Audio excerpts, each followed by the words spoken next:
ಸ್ನೇಹಿತರೆ, ಕೆಲವು ವಾರಗಳ ಹಿಂದೆಯವರೆಗೂ ಅಮೆರಿಕ ಕಡೆಯಿಂದ ಒಂದೇ ಮಾತು ಕೇಳುತ್ತಿತ್ತು. ಮೋದಿ ಟ್ರಂಪ್ ಮಾಡಿದ ಫೋನ್ ಕಾಲ್ ಅನ್ನು ಎತ್ತಿ ಹೇಳದೆ ವ್ಯಂಗ್ಯ ಮಾಡುತ್ತಿದ್ದರು. ಆದರೆ ಈಗ ಪರಿಸ್ಥಿತಿ ಸಂಪೂರ್ಣ ಬದಲಾಗಿ ಹೋಗಿದೆ. ಅಮೆರಿಕ ಸ್ವಯಂ ಭಾರತದೊಂದಿಗೆ ಮಾತನಾಡಬೇಕು, ವ್ಯಾಪಾರ ಒಪ್ಪಂದಗಳನ್ನು ಮಾಡಬೇಕು ಅಂತ ಪ್ರಯತ್ನಿಸುತ್ತಿದೆ. ಇದು ಯಾಕೆ ಆಗುತ್ತಿದೆ?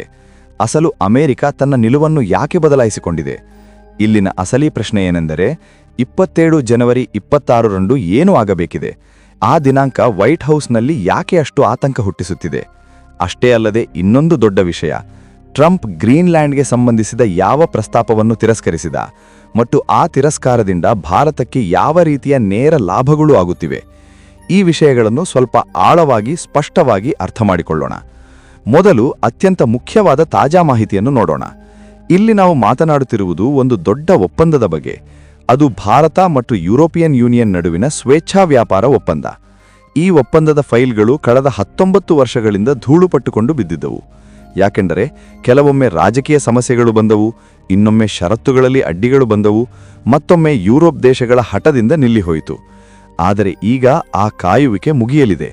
ಈ ಒಪ್ಪಂದ ಕೊನೆಯ ಹಂತಕ್ಕೆ ಬಂದಿದೆ ಮತ್ತು ಆ ಕೀಲಕ ದಿನಾಂಕ 27 ಜನವರಿ 26. ಅದೇ ದಿನ ಯುರೋಪಿಯನ್ ಯೂನಿಯನ್ ಅಧ್ಯಕ್ಷೆ ಉರ್ಸುಲಾ ವಾನ್ ಡೆರ್ ಲೇಯನ್ ತನ್ನ ಇಡೀ ತಂಡದೊಂದಿಗೆ ಭಾರತಕ್ಕೆ ಬರುತ್ತಿದ್ದಾರೆ.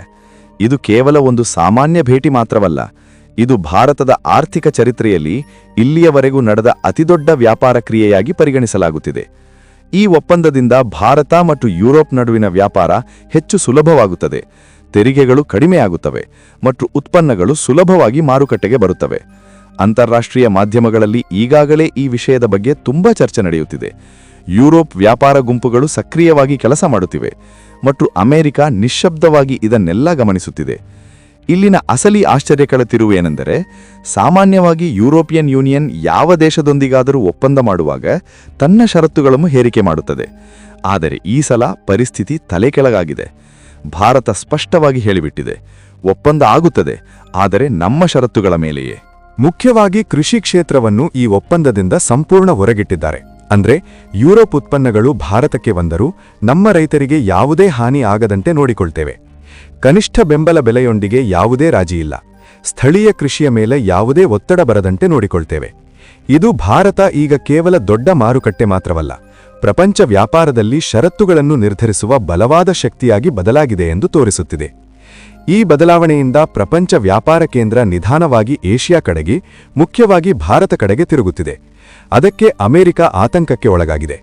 ಯುರೋಪ್ ಭಾರತದೊಂದಿಗೆ ಅಷ್ಟು ದೊಡ್ಡ ಒಪ್ಪಂದ ಮಾಡುತ್ತಿದ್ದರೆ ಅಮೆರಿಕದ ಪ್ರಭಾವ ಕಡಿಮೆಯಾಗುತ್ತದೆ. ಅದಕ್ಕೆ ಈಗ ಅವರು ಕೂಡ ತ್ವರಿತವಾಗಿ ಭಾರತದೊಂದಿಗೆ ವ್ಯಾಪಾರ ಒಪ್ಪಂದಗಳನ್ನು ಮಾಡಲು ನೋಡುತ್ತಿದ್ದಾರೆ. ಇದು ಭಾರತ ಈಗ ಒಂದೇ ದೇಶದ ಮೇಲೆ ಅವಲಂಬಿತವಾಗದೆ ಪ್ರಪಂಚದಾದ್ಯಂತ ತುಂಬಾ ಆಯ್ಕೆಗಳನ್ನು ಹೊಂದಿದೆ ಎಂದು ತೋರಿಸುತ್ತಿದೆ.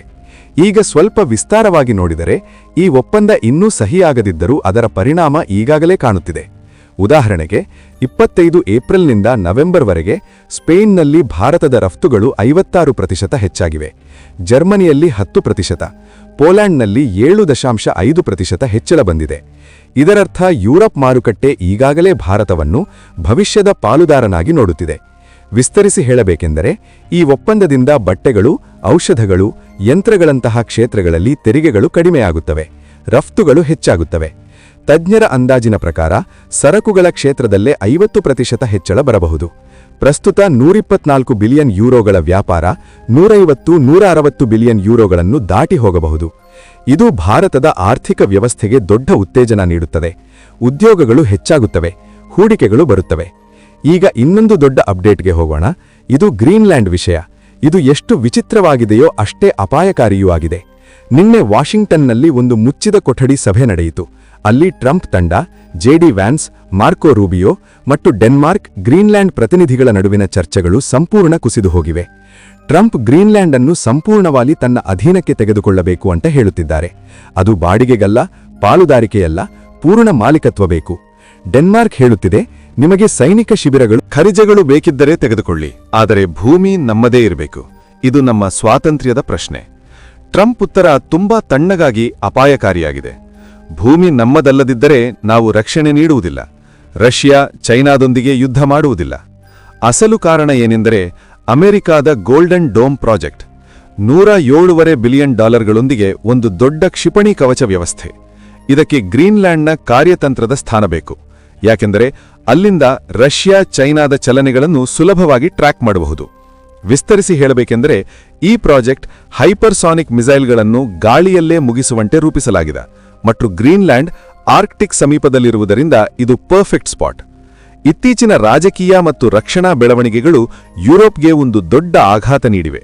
ಅಮೆರಿಕ ಅಧ್ಯಕ್ಷ ಡೊನಾಲ್ಡ್ ಟ್ರಂಪ್ ಗ್ರೀನ್ಲ್ಯಾಂಡ್ ಅನ್ನು ಖರೀದಿಸಬೇಕೆಂದು ಮತ್ತೆ ಒತ್ತಿ ಹೇಳುತ್ತಿರುವುದು, ಮಿಲಿಟರಿ ಆಯ್ಕೆಗಳನ್ನು ಚರ್ಚಿಸುತ್ತಿರುವುದು ಯುರೋಪ್ ದೇಶಗಳಿಗೆ ತಮ್ಮ ಸ್ವತಂತ್ರ ಭದ್ರತಾ ವ್ಯವಸ್ಥೆಗಳು ಬೇಕೆಂದು ಅರ್ಥಮಾಡಿಸಿದೆ. ಗ್ರೀನ್ಲ್ಯಾಂಡ್ ಡೆನ್ಮಾರ್ಕ್ನ ಭೂಭಾಗ, ಆದರೆ ಅಮೆರಿಕ ಅದನ್ನು ರಾಷ್ಟ್ರೀಯ ಭದ್ರತಾ ಕಾರಣಗಳಿಂದ ಆರ್ಕ್ಟಿಕ್ನಲ್ಲಿ ಚೈನಾ ರಷ್ಯಾ ಬೆದರಿಕೆಗಳು ಕ್ಲೇಮ್ ಮಾಡುತ್ತದೆ. ಇದು ಯುರೋಪ್ಗೆ ಅಮೆರಿಕದ ಮೇಲೆ ಸಂಪೂರ್ಣ ಅವಲಂಬಿತರಾಗುವುದು ಅಪಾಯಕಾರಿ ಎಂದು ಸ್ಪಷ್ಟಪಡಿಸಿದೆ. ಉದಾಹರಣೆಗೆ, ಟ್ರಂಪ್ ಸೋಷಿಯಲ್ ಮೀಡಿಯಾದಲ್ಲಿ ಗ್ರೀನ್ಲ್ಯಾಂಡ್ ಅನ್ನು ಅಮೆರಿಕದ ಭಾಗ ಮಾಡಬೇಕೆಂದು ಪೋಸ್ಟ್ ಮಾಡಿದ್ದಾರೆ ಮತ್ತು ಯುರೋಪ್ ದೇಶಗಳು ತಮ್ಮ ಸೈನಿಕರನ್ನು ಅಲ್ಲಿಗೆ ಕಳುಹಿಸುತ್ತಿರುವುದನ್ನು ಅಪಾಯಕಾರಿ ಎಂದು ಹೇಳಿದ್ದಾರೆ. ಫಲಿತವಾಗಿ ಯುರೋಪ್ ದೇಶಗಳು ಅಮೆರಿಕದಿಂದ ಸ್ವತಂತ್ರವಾಗಿ ತಮ್ಮ ಸೈನಿಕ ತಂತ್ರಜ್ಞಾನಗಳು, ಹೂಡಿಕೆಗಳನ್ನು ಭಾರತದೊಂದಿಗೆ ಹಂಚಿಕೊಳ್ಳಲು ನೋಡುತ್ತಿವೆ. ಇಂತಹ ಅಸ್ಥಿರ ಸಮಯದಲ್ಲಿ ಯುರೋಪ್ಗೆ ಒಂದು ವಿಶ್ವಾಸಾರ್ಹ, ಸ್ವತಂತ್ರ ಮತ್ತು ಬಲವಾದ ಪಾಲುದಾರ ಬೇಕು. ಅದು ಭಾರತ. ಭಾರತ ಯಾರ ಮುಂದೆಯೂ ಬಾಗದೆ ಸಮತೋಲನದ ವಿದೇಶಾಂಗ ನೀತಿಯನ್ನು ಅನುಸರಿಸುತ್ತದೆ. ಭಾರತ ನ್ಯಾಟೋ ಪಾಲುದಾರನಲ್ಲದಿದ್ದರೂ ಯುರೋಪ್ ದೇಶಗಳೊಂದಿಗೆ ರಕ್ಷಣೆ, ವಾಣಿಜ್ಯ ಸಂಬಂಧಗಳು ಬಲಗೊಳ್ಳುತ್ತಿವೆ. ಇದು ಭಾರತದ ರಕ್ಷಣಾ ಕ್ಷೇತ್ರಕ್ಕೆ ನೇರ ಲಾಭಗಳನ್ನು ತರುತ್ತಿದೆ. ಯುರೋಪ್ ದೇಶಗಳು ಅಮೆರಿಕದಿಂದ ಸ್ವತಂತ್ರವಾಗಿ ಸೈನಿಕ ತಂತ್ರಜ್ಞಾನಗಳು, ಹೂಡಿಕೆಗಳನ್ನು ಭಾರತದೊಂದಿಗೆ ಹಂಚಿಕೊಳ್ಳಲು ನೋಡುತ್ತಿವೆ. ಉದಾಹರಣೆಗೆ, ಫ್ರಾನ್ಸ್ನೊಂದಿಗಿನ ರಾಫೆಲ್ ಫೈಟರ್ ಜೆಟ್ ಡೀಲ್ ಈಗ ಕೇವಲ ಖರೀದಿ ಮಾತ್ರವಲ್ಲ, ಇದು ಮೇಕ್ ಇನ್ ಇಂಡಿಯಾ ಅಡಿಯಲ್ಲಿ ಸ್ಥಳೀಯ ತಯಾರಿಕೆಗೆ ಬದಲಾಗುತ್ತಿದೆ. ಭಾರತ ಈಗಾಗಲೇ 36 ರಾಫೆಲ್ ಜೆಟ್ಗಳನ್ನು ಖರೀದಿಸಿದೆ ಮತ್ತು ಈಗ 114 ಹೆಚ್ಚುವರಿ ಜೆಟ್ಗಳಿಗೆ ಡೀಲ್ ಮುಂದುವರಿದ ಹಂತದಲ್ಲಿದೆ. ಇದರಲ್ಲಿ 18 ಜೆಟ್ಗಳು ಫ್ಲೈಅವೇ ಕಂಡೀಷನ್ನಲ್ಲಿ ಬರುತ್ತವೆ. ಉಳಿದವು ನಾಗ್ಪುರ್ ಅಥವಾ ಇತರ ಭಾರತೀಯ ಸೈಟ್ಗಳಲ್ಲಿ ಅಸೆಂಬ್ಲಿ ಲೈನ್ ಸ್ಥಾಪನೆಯೊಂದಿಗೆ ತಯಾರಾಗುತ್ತವೆ. ಸುಮಾರು 60% ಭಾಗಗಳು ಭಾರತದಲ್ಲೇ ತಯಾರಾಗುತ್ತವೆ. ಇದು ಸ್ಥಳೀಯ ಉದ್ಯಮಗಳಿಗೆ ಉತ್ತೇಜನ ನೀಡುತ್ತದೆ. ಈ ಡೀಲ್ ಮೌಲ್ಯ ಸುಮಾರು $35-40 ಬಿಲಿಯನ್ ಮತ್ತು ಫ್ರೆಂಚ್ ಪ್ರೆಸಿಡೆಂಟ್ ಮ್ಯಾಕ್ರಾನ್ ಫೆಬ್ರವರಿ 26ನಲ್ಲಿ ಭಾರತ ಭೇಟಿಯಲ್ಲಿ ಸಹಿಯಾಗುವ ಸಾಧ್ಯತೆಯಿದೆ. ಇನ್ನೊಂದು ಕಡೆ, ಏರ್ಬಸ್ನಿಂದ A400M ಮಿಲಿಟರಿ ಟ್ರಾನ್ಸ್ಪೋರ್ಟ್ ವಿಮಾನಗಳು ಕೂಡ ಭಾರತದ ರಕ್ಷಣೆಗೆ ಕೀಲಕ. ಜರ್ಮನಿ ಬೆಂಬಲದೊಂದಿಗೆ ಇಂಡಿಯನ್ ಏರ್ಫೋರ್ಸ್ 66-80 ಮಧ್ಯಮ ಟ್ರಾನ್ಸ್ಪೋರ್ಟ್ ಏರ್ಕ್ರಾಫ್ಟ್ಗಳಿಗೆ A400M ಅನ್ನು ಪರಿಶೀಲಿಸುತ್ತಿದೆ. 85% ಸ್ಥಳೀಯ ಭಾಗಗಳೊಂದಿಗೆ ಭಾರತದಲ್ಲಿ ತಯಾರಿಕೆ ಇರುತ್ತದೆ. ಇದು ಮೇಕ್ ಇನ್ ಇಂಡಿಯಾ ಉಪಕ್ರಮಕ್ಕೆ ಹೊಂದಿಕೊಳ್ಳುತ್ತದೆ. ಇದು ಭಾರತದ ಸೈನಿಕ ಟ್ರಾನ್ಸ್ಪೋರ್ಟ್ ಸಾಮರ್ಥ್ಯವನ್ನು ಹೆಚ್ಚಿಸುತ್ತದೆ. ಈ ಡೀಲ್ಗಳು ಭಾರತವನ್ನು ರಕ್ಷಣಾ ಉತ್ಪಾದನಾ ಹಬ್ನಂತೆ ಬದಲಾಯಿಸುತ್ತವೆ. ತಂತ್ರಜ್ಞಾನ ಹಸ್ತಾಂತರದಿಂದ ಭಾರತದ ಸ್ಥಳೀಯ ಸಾಮರ್ಥ್ಯಗಳು ಹೆಚ್ಚಾಗುತ್ತವೆ, ಹೂಡಿಕೆಗಳು ಹೆಚ್ಚಾಗುತ್ತವೆ, ಉದ್ಯೋಗ ಅವಕಾಶಗಳು ಸೃಷ್ಟಿಯಾಗುತ್ತವೆ. ಪ್ರಪಂಚ ಡಿಫೆನ್ಸ್ ಮಾರುಕಟ್ಟೆಯಲ್ಲಿ ಭಾರತದ ಸ್ಥಾನ ಬಲಗೊಳ್ಳುತ್ತದೆ ಮತ್ತು ರಫ್ತು ಅವಕಾಶಗಳು ಹೆಚ್ಚಾಗುತ್ತವೆ. ಇದು ಇಬ್ಬರಿಗೂ ಲಾಭದಾಯಕ. ಯುರೋಪ್ಗೆ ಸ್ವತಂತ್ರ ಭದ್ರತಾ ಪಾಲುದಾರ, ಭಾರತಕ್ಕೆ ಮುಂದುವರಿದ ತಂತ್ರಜ್ಞಾನ ಮತ್ತು ಆರ್ಥಿಕ ಬೆಳವಣಿಗೆ. ಸ್ನೇಹಿತರೆ, 27 ಜನವರಿ 26 ಕೇವಲ ಒಂದು ದಿನಾಂಕ ಮಾತ್ರವಲ್ಲ. ಇದು ಭಾರತ ಪ್ರಪಂಚ ವೇದಿಕೆಯಲ್ಲಿ ತನ್ನ ಸ್ಥಾನವನ್ನು ಮತ್ತಷ್ಟು ಬಲಪಡಿಸಿಕೊಳ್ಳುವ ಐತಿಹಾಸಿಕ ತಿರುವು. ಈ ಡೀಲ್ಗಳು ಸಹಿಯಾಗುವ ಸಾಧ್ಯತೆಯಿದೆ ಮತ್ತು ಭಾರತ ಯುರೋಪ್ ಅಮೆರಿಕ ಉದ್ವಿಗ್ನತೆಗಳ ನಡುವೆ ಸಮತೋಲನದ ಶಕ್ತಿಯಾಗಿ ಹೊರಹೊಮ್ಮುತ್ತದೆ. ಈಗ ನಿಮ್ಮ ಅಭಿಪ್ರಾಯ ಏನು? ಅಮೆರಿಕ ನಿಜಕ್ಕೂ ಗ್ರೀನ್ಲ್ಯಾಂಡ್ವರೆಗೂ ಹೋಗುತ್ತದೆಯೇ? ಯುರೋಪ್ ಸ್ವಂತ ಸೈನ್ಯ ಪ್ರಪಂಚವನ್ನು ಸುರಕ್ಷಿತಗೊಳಿಸುತ್ತದೆಯೋ ಅಥವಾ ಹೊಸ ಸಂಘರ್ಷಣಗಳಿಗೆ ಕಾರಣವಾಗುತ್ತದೆಯೋ? ಕಾಮೆಂಟ್ನಲ್ಲಿ ಕಡ್ಡಾಯವಾಗಿ ಹೇಳಿ. ಈ ವಿಡಿಯೋ ನಿಮಗೆ ಇಷ್ಟವಾದರೆ ಲೈಕ್ ಮಾಡಿ, ಸಬ್ಸ್ಕ್ರೈಬ್ ಮಾಡಿ, ನಿಮ್ಮ ಸ್ನೇಹಿತರೊಂದಿಗೆ ಶೇರ್ ಮಾಡಿ. ಜೈ ಶ್ರೀರಾಮ್.